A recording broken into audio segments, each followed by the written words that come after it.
Okay. So what sort of debts do you have then? Places like this reveal the reality of Britain's cost of living crisis. A debt advice service in one of Leeds' poorest areas, seeing soaring levels of demand. We're easily seeing double the amount of inquiries that we were getting previously. Now, we can't see everyone. We have a certain capacity. Those numbers include people struggling to pay their debts. People lose their houses.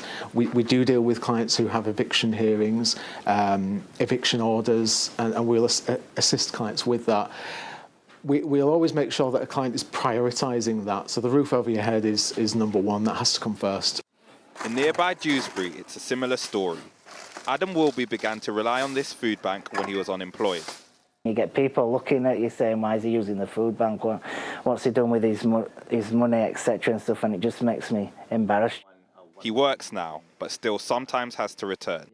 All my utilities, council tax, my rent, and it just leaves me short then and stuff. With whatever money I get left, I just use it on the shopping and for my shopping and stuff. So I've got food to last me and stuff, so I don't have to rely on the food bank.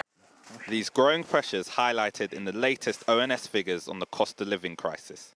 More than a third of people have been finding it hard to afford rent and mortgage repayments. And 1 in 20 have run out of food and been unable to afford to buy more. But both these numbers are far higher for ethnic minority groups, who at higher levels are struggling to afford housing and 3 times as many unable to afford food.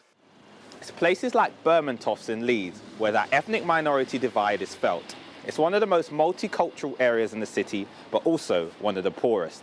Here, like everywhere else in the country, people are feeling the pinch.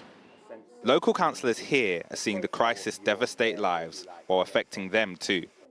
I feel the impact like everybody else in my constituency, as well as around perhaps maybe all over the country. So truly, as what my colleague Luke has said, the government does need to do more.